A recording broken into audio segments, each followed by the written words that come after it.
নিরপেক্ষ জরিপে দেখা গিয়েছে 56% মানুষ পিআরপি জিনিস বুঝে না। আশা করি আগামী জাতীয় সংসদ নির্বাচনে বাংলাদেশের মানুষ গণতন্ত্রের পক্ষে ভোট দিবে। বিএনপির অপর নাম হচ্ছে গণতন্ত্র। নির্বাচনের তফসিল আগামী সপ্তাহে অথবা 2 সপ্তাহ পরে ঘোষণা হতে পারে শুনেছি। এরপরে আপনাদের দাবি শুনেছি পিআর নামে আপনারা জিকির করছেন। তো বাংলাদেশের মানুষ একটা জরিপে দেখা গিয়েছে 70% মানুষ তাদের ভাষায় পিআর নাকি চায়। আরেকটা নিরপেক্ষ জরিপে দেখা গিয়েছে 56% মানুষ পিআরপি জিনিস বুঝে না। তাহলে আপনাদের এই 70% মানুষ কি ওর মতো নাই? বিভ্রান্তিমূলক কোন জরিপ নিয়ে বাংলাদেশের মানুষকে বিভ্রান্ত করা ঠিক হবে না। হ্যাঁ, আন্দোলন থেকে রাতারাতি সরে আসা একটু লজ্জা শরমের ব্যাপার আছে, কিন্তু জাতীয় রাজনীতিতে কৌশলে জনদাবির সাথে একাত্মতা পোষণ করা অত্যন্ত জরুরি।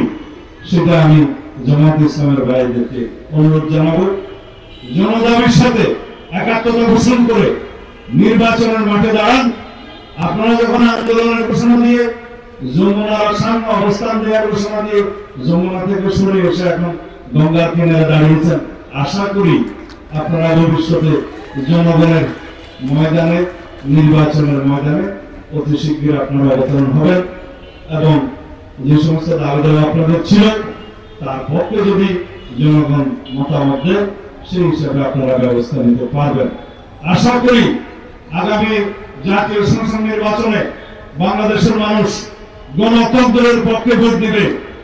আর বাংলাদেশ জাতীয়তাবাদী দল বিএনপির অপর নাম হচ্ছে গণতন্ত্র।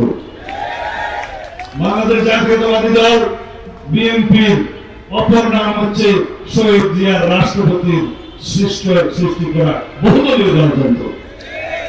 বাংলাদেশ নামক এই রাষ্ট্রটি যে সূচনা শহীদ রাষ্ট্রপতি জিয়া রহমানের কণ্ঠস্বরের মধ্য দিয়ে হয়েছে, ইনশাআল্লাহ তার উত্তর শুনি, সুযোগ্য উত্তর শুনি, দেশনেত্রী বেগম খালেদা জিয়ার সুযোগ্য উত্তর শুনি।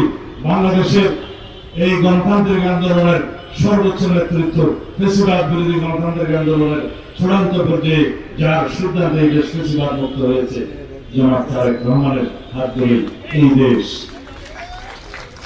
উন্নতির, প্রগতির, উন্নয়নের চরম শিখরে ইনশাআল্লাহ উন্নীত হবে।